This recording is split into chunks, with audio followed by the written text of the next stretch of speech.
Coming up today on The Fit Mess. It's medicine and it's free, or it's magic. I mean, I really firmly believe that this is where science meets spirituality. That's Sara Webb. She's an author, inspirational speaker, and spiritual activist. Today, we'll talk with her about why she says meditation is where science and spirituality meet and how her meditation practice saved her life. But first, I'm Jeremy. And I'm Zach. We've spent years pushing ourselves to learn more about our own physical, emotional, and mental health and picked up a few coaching certificates along the way. But really, we're two guys who got sick of our own shit and started making changes to be healthier, happier, and live more meaningful lives. And each week, we talk to world-class experts with advice to help you do the same. All right, anyone who's listened to this show for any length of time knows that we are no strangers to meditation here. We've talked about it a number of times. In fact, our first episode ever was about meditation. But somehow it's still a topic that is mysterious to a lot of people. People are afraid to explore it. They think it's too woo-woo. They can't sit still, all of the things. And it's so interesting that we're talking about this right now because I got an email from a friend of mine just the other day and he's just going through some really tough shit. And he knows that I know a thing or two about meditation. And so as people continue to ask and continue to explore what this is, what this practice is, we're going to keep talking about it. And I actually had a moment the other day. I was thinking of you, Zach. I was at the local amusement park here in the town where I live.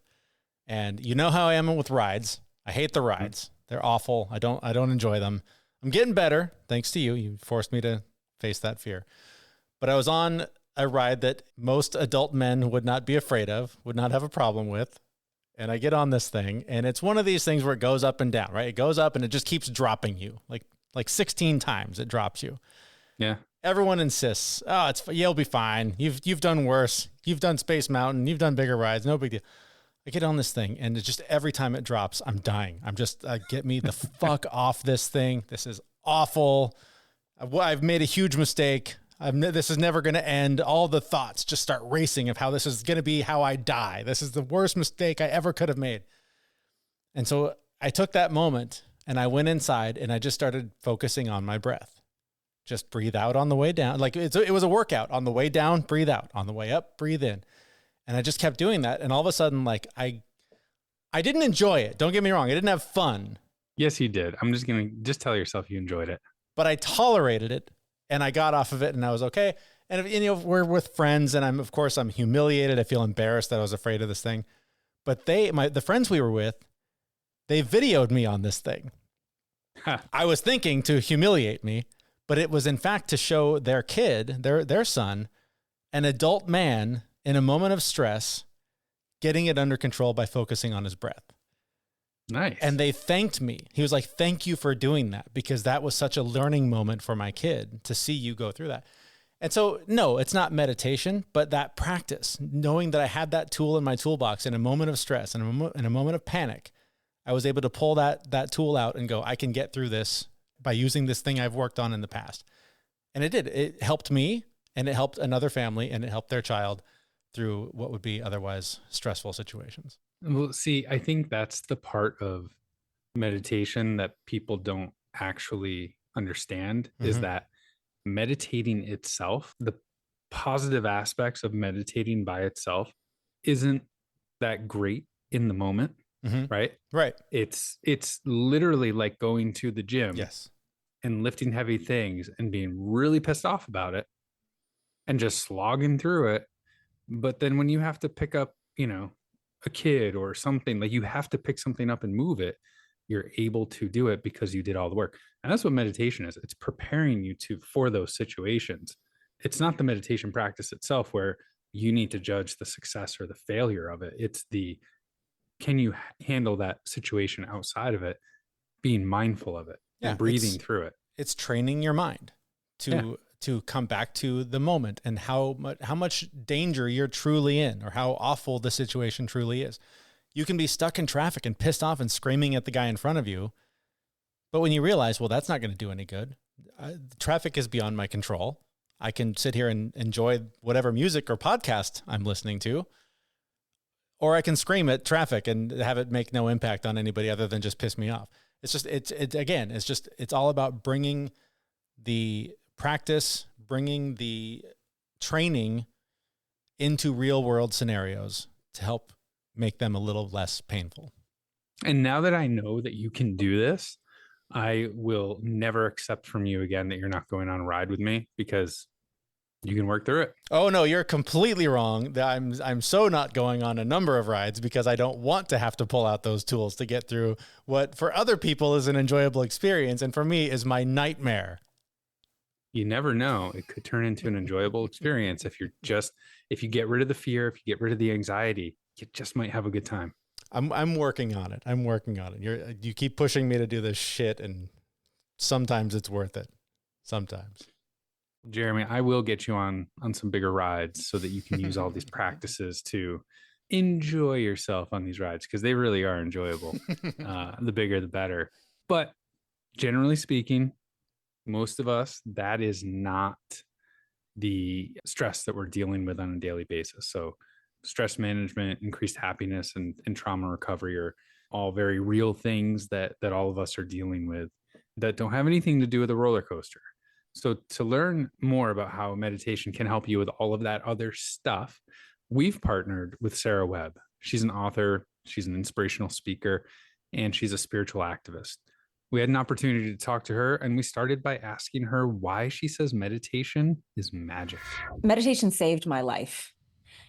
In my opinion, meditation is modern mainstream magic because magic is something that we generate ourselves, we cultivate it. And it is a beautiful way to access this innate power that we already have within ourselves. We have access to millions of bits of data every second. The brain processes around 11 million bits of data per second. But we're only conscious of about 45, between 40 and 50 of the 11 million bits. So I did the math there. We're conscious of 0.04% of everything that's hitting our brains and our bodies. 99.96% of all the information that's available to us is going into our subconscious. So we've got to access it by going within. And one of the big ways to go within is just by shutting off the access that we have to our eyes, because our eyes are connected to most of the sensory receptors that we have. We have 11 million sensory receptors, 5 senses, but 10 million out of the 11 million sensory receptors are dedicated to our sight. So if we can shut off that access, then we can see what our bodies have to tell us. I mean, we tell our bodies what to do all day long, nonstop. But our bodies have this wisdom, that 99.96% of information, that if we just shut out our exposure to the outside world, which is largely what we do when we don't want to feel something or when we don't want to experience something. We dissociate and distract with a person or a screen or some food or some shopping or an event or, all these things that aren't us. And these people, even a therapist, isn't going to have the knowledge that we already have inside of ourselves. And meditation saved my life. It allowed me to begin to go within myself and see myself for what I was. It kind of gives you that 30,000 foot view. Instead of being in the movie and experiencing the movie and being a character, you're watching the movie. It gives that space between stimulus and response, that metacognition, the thinking about your thinking. Mm-hmm. And so all of this science and analogies in order to say, yeah, it's medicine and it's free, or it's magic. I mean, I really firmly believe that this is where science meets spirituality. And that's what I'm really big on. I love reading about science. And I'm a daily meditator, and I've been a yogi for over 20 years. And it's through this daily practice of meditation that I was able to get sober off of alcohol, come out of the closet, and be honest with myself about who I am. And it's when I began being honest more and more and more that I realized that I had this unprocessed trauma. And it's not like this trauma just came up all of a sudden one day while I was meditating. I knew it was there, but it allowed me to admit that I needed to find some help. And a lot of times, I'll just sit down with a problem and basically just listen to what my body has to say about it. And maybe it's not the solution, but perhaps it's a breadcrumb that might lead me down a path of magic. Man, there's so many different directions I want to go with that. Like you hit on, you pulled on my heartstring like probably 17 times in just that first part. And I may have used all of those examples of disassociation that you mentioned at one point in our time. But we all have. But I would love to really just understand like how you got into this. What was it that led you down the path of meditation and getting to that point? Because all three of us at one point in our lives, we were not meditators and we weren't that person. So how did you find it? I was a yogi. I experienced physical trauma in the form of several car accidents when I was in my teen years. And because of that, I was working out, doing traditional weightlifting before that. And I really couldn't do that anymore because of the trauma on my cervical spine. And so I found yoga in backwoods Louisiana. I mean, Baton Rouge, Louisiana. I went to college at LSU and I went to a woman's gym and there was a yoga class. And little did I know that that yoga teacher was not just your gym yoga teacher. She actually knew the Sanskrit terminology. And she would, at the end of the yoga classes, lead us through a little meditation. And I'll never forget that first time that she was focusing on our sixth chakra, what's associated with the pineal gland, because all of our chakras, these woo-woo chakras, are actually associated with a gland that has to do with our endocrine system, hormones in your body. And she said, and I was already seeing this in my mind's eye, that place where we imagine things. She said, you might see like a little purple light. And I was already seeing it and I didn't know what it was. And so I went up to her afterwards and I'm like, what books can I read? How can I become a yoga teacher? I didn't become a yoga teacher for several decades, but it started me on that path to trying to find the meditation practice that I wanted to do, because I would go and learn a new technique. And then I would put it on my calendar that after work at 6 p.m., I was going to meditate. And I would be like, I don't really want to. And I would make an excuse and distract or dissociate. So I was trying all kinds of mindfulness techniques. And one day I heard a podcast. They had a mindfulness expert and a TM expert. TM is transcendental meditation. And it sounds really scary and esoteric because it's, whoa, transcendental. I'm going to be in a trance. Right. I'm going to have this alternate reality experience. But at the end, they said, which one's better? And they asked both experts. Is it TM or mindfulness? And what I really liked about what the TM expert said is that mindfulness is just that. You're trying to be present, whereas TM is kind of mindless, because you have a teacher who teaches you for 4 days, 2 hours each day, and the teacher gives you a very personal thought word sound, a mantra, and it doesn't mean anything in any language, and you're allowed to continue to think. I was sold, because with all the mindfulness techniques, they would be like, imagine that your thoughts are clouds just floating by you. And I would be analyzing what type of cloud and where the cloud was, and if it was going to rain and what shape it was. And then thinking about the airplane in the sky next to the cloud. My brain just would not shut off. So once I got this mantra, I could keep on thinking.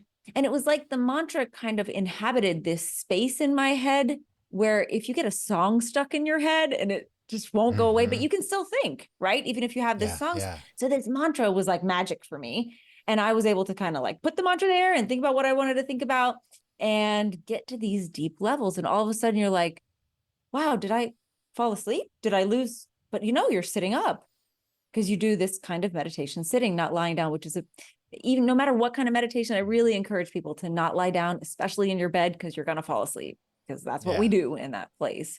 So yeah, I kept on trying until I found the kind that works for me. And TM is 20 minutes twice a day, which sounds like a lot. Sometimes I do it 3 times a day, because if I have a stressful day, or like maybe I can't do it for the full 20 minutes, but I'll sit down for 8 minutes. And boy, afterwards, I have so much more clarity. People say they don't have time to meditate. I don't have time to not meditate. It opens up space in my life, in my brain. It allows me, literally, meditation connects parts of the brain that are not normally connected. The brain research out there, a quick Google search will give you lots of information about the power of meditation. I know that it has been a big part of recovery from trauma for you. You said it literally saved your life. Yeah.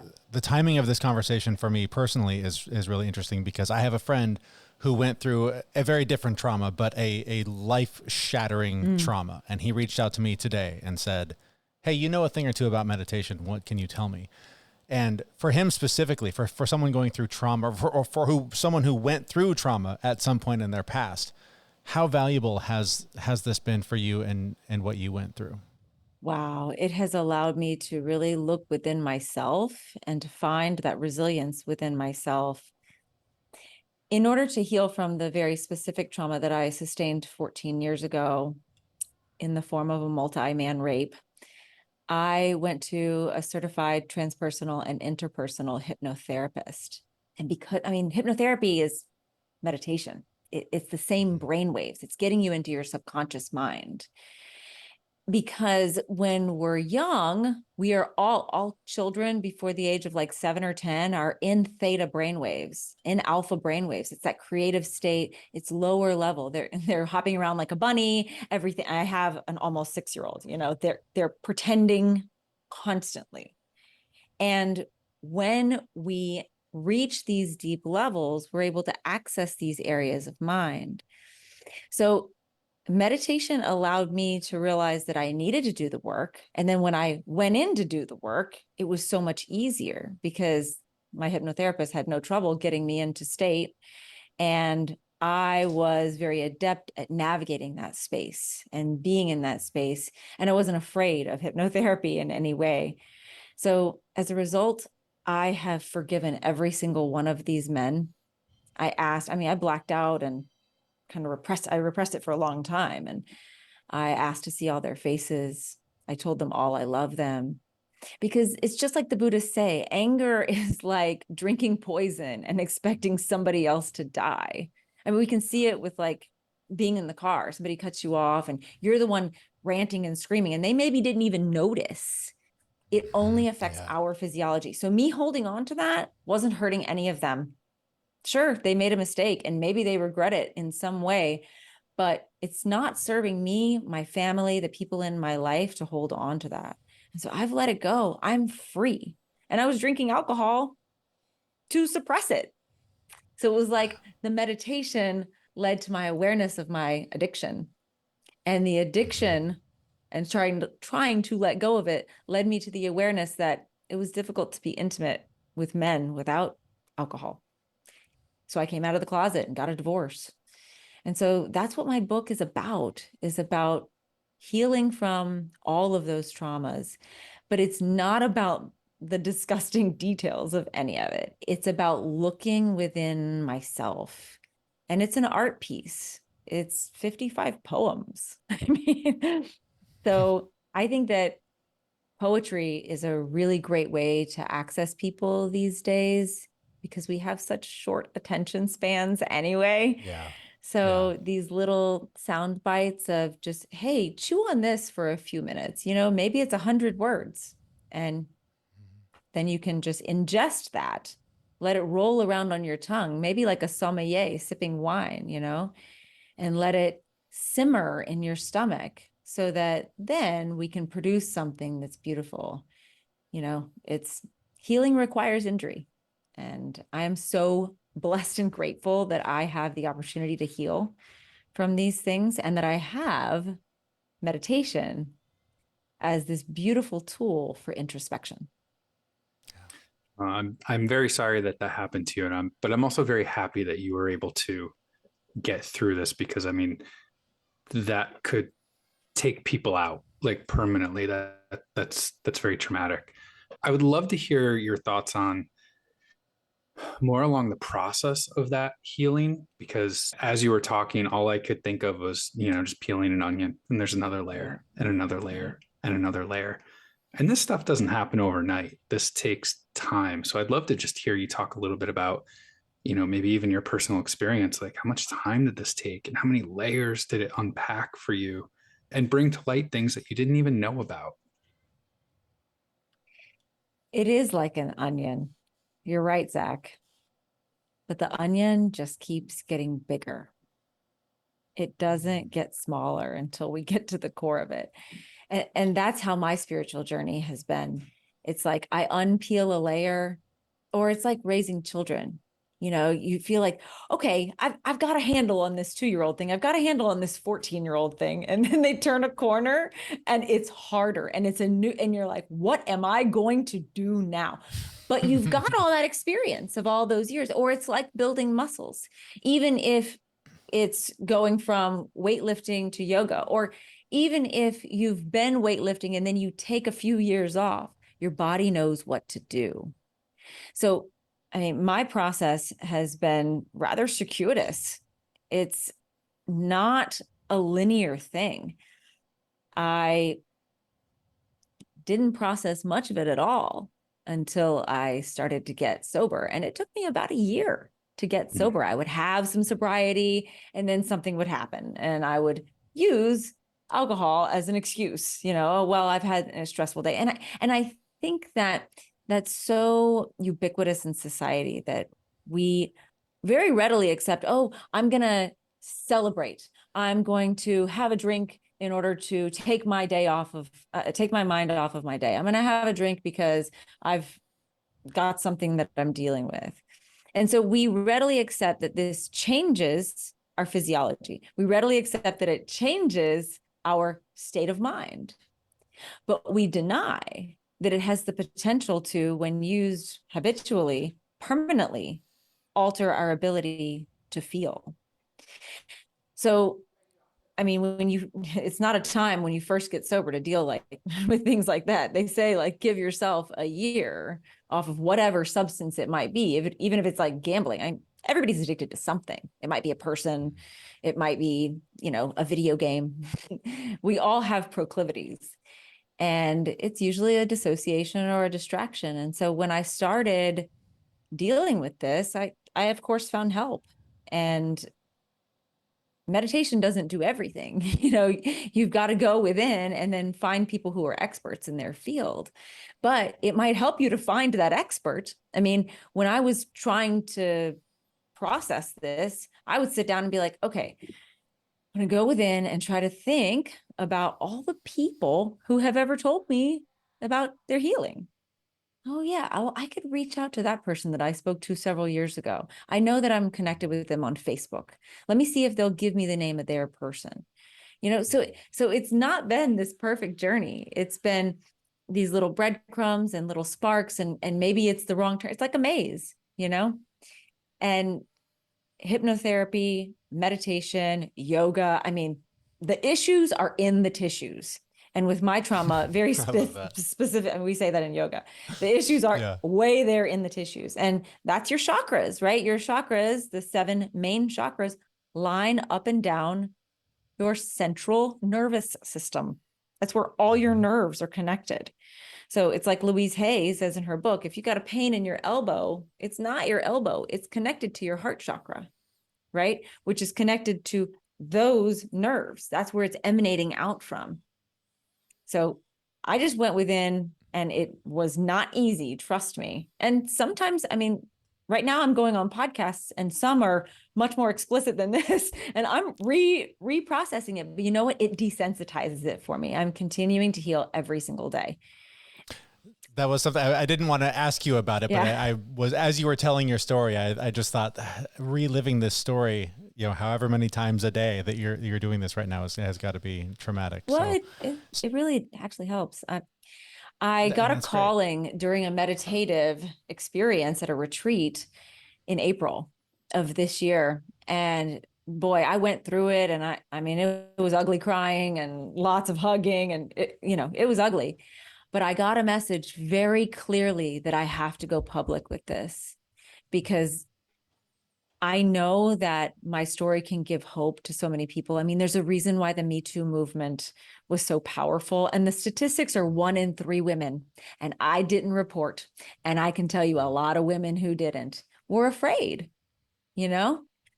It's not something that you want to just, hey, by the way, because we're afraid that we're going to get blamed for it. I mean, it's anyway, yeah, thank you. Well, thank you for sharing that. Your story resonates with me in a lot of ways. One, I agree meditation is not the answer, but for me, it's the first door that Yes. opened up just a domino falling of so many doors over the past several years. So in that way, I relate. Same thing. One of those doors that was kicked open was sobriety. I didn't realize how much I was depending on alcohol to manage my emotions. And that year or two, when you put the bottle down, is some of the most deep, difficult work. When you actually have to feel the Yep. feelings and face the things, that is some stuff. So trying to deal with all of that, Yep. just sobriety alone, but Yeah. then all the stuff that we attach to it is so much. Yeah. Along the way, you have developed some techniques, some just really simple, small things that people can do to start sort of bringing some of this healing to their life. Can you sort of walk us through some of that so we can get an idea of what it is that you teach? Absolutely. I have a group meditation course that's coming out soon. So stay tuned on my Instagram. It's not released yet. However, the techniques that I teach right now are publicly when I speak. I teach a lot about just the stress response, what happens to us when we get stressed, and how we can make use of our physiology. I teach about how to make your life a game with that acronym: G for gratitude, A for affirmations, M for meditation, E for exercise. And I talk a lot about habits, but my yoga training really informs that breath work. So the techniques that I talk about, I use a lot of different analogies. So for example, one of the talks that I have uses the analogy of pockets. And it's like we have spectacles in our pocket that we can take out and use, like visualizing, or these are things for us to see our lives in a better way, or we can see our body, our skin, as a pocket that we live in, and to just become aware. A lot of people are very disconnected from their bodies, especially people who have experienced any kind of trauma. It doesn't even have to be physical trauma, but we just don't want to feel. And so it's just becoming aware of how we're living. And then there's the pocket that we all can slip into, which is that soft pocket of meditation. And there are so many different kinds of pockets that we can slip ourselves into. You know, there's kinesthetic, there's auditory, like a mantra, there's guided that has to do with your breathing. There's things that you can actually focus on visually. And so there's all these different pockets that we can inhabit. And these tools, like just when we're triggered or activated is a word that I like to use. When you feel yourself being activated by some sort of a life event, we can increase that time between that stimulus and response just by oxygenating our brain, because our brains begin to receive less oxygen once we go into that fight or flight, when our sympathetic nervous system is activated. So if we want to activate the parasympathetic nervous system, so the sympathetic nervous system is the fight or flight, parasympathetic is rest and digest, we can do some very simple things. So when we have that sympathetic fight or flight activated, we start breathing from the top part of our chest, which if we need to fight an animal or a tribes person, or flee an animal or a tribes person, this is ancient physiology, right? That's great. Now we've got blood and energy rushing to our extremities in order to perform that. But most of our stresses are not physical like that anymore. It's traffic and our bosses and deadlines and our kids and our spouses and you name it. So instead, we need to use the full capacity of our lungs. So I teach in small groups and with my clients simple belly breathing techniques. I'm certified with Dr. Sue Morter to teach the energy codes coaching, which uses a central channel breath. It's a visual breath where when we're experiencing a negative emotion, we sit down, find out where this is actually living in our bodies, and then begin to breathe up through our feet, through our central channel, and reintegrate that part of our body that's disconnected by breathing it up along the central channel, out our heads, inhaling to the top of our heads and down at our feet. And that's a very short explanation about this type of breath work. But this body awareness is all the rage now. And there are so many different ways. It doesn't have to be one way. So my big thing, you don't need to come to me as a coach. You don't need to hire me as a speaker. Just find what works for you. Because my mission in life, my vision for the world is that everyone will meditate. Deepak Chopra says, if we would just teach every 8-year-old to meditate, we would achieve world peace in 1 generation. And I firmly believe it. I am with you 100% on that. And I would love to hear, you have a new book that is either about to come out or just came out. Can you tell us really quickly about that? Absolutely. Thank you. It is out on Friday, September 16th. So just a few days on Amazon and Barnes & Noble in print and in paperback. The book is called Look Lush, and it's a collection of 55 poems. The first section of 25 poems is entitled Look, and it's about looking within and my healing from that deep trauma. The second section is called Lush, and it's 34 poems, and it does contain some more luscious poetry, but lush is also slang for somebody who drinks too much. So this is about my rise from the ashes, coming out of the closet, as well as stepping into my own as a gay woman. And there are some, more sensitive poems in there that might entice some people. So I do like to give a trigger warning on all levels. It's not grotesque, but it is an art piece, and it's a linear, just bit by bit. You can read it in less than an hour. And Look Lush, it's $9 in paperback, $4 digital download. I imagine that's available on Amazon, but along with that, where can we learn more about you and your work and order the book if we're perhaps not looking on Amazon? Absolutely. My website and Instagram handle are one in the same. It's Sara Webb Says, SarawebBsays. Okay, our thanks to Sara Webb. She's the author of Look Lush. That's the book she mentioned in that interview. You can find links to her and her work in the show notes for this episode at thefitmess.com. And like she said, meditation, it's magic and it's medicine. It's where spirituality and science collide. At the risk of being a broken record on this show, if you haven't experimented with a meditation practice, I think we've given you about 400 reasons in this episode that you should at least give it a try, because so much good comes from it when you can just find peace in yourself when things seem chaotic and out of control, and when times seem their toughest, when you can pull that tool out of your pocket and just go, yeah, I got this. I'm fine. In this moment, I am fine. But that's the whole point. The whole point of meditation is to be able to get to a point where you see right in front of you, you're fine right now, no matter how bad things seem. And this doesn't have to take long.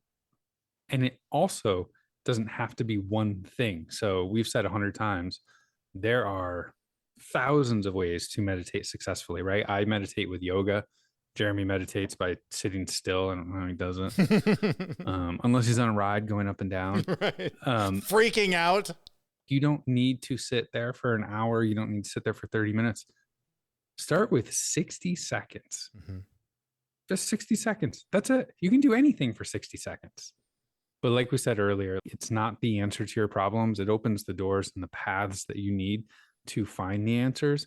Like we said, the act of meditation itself is not in the moment gaining in you anything personally, positive or negative, except it's training you.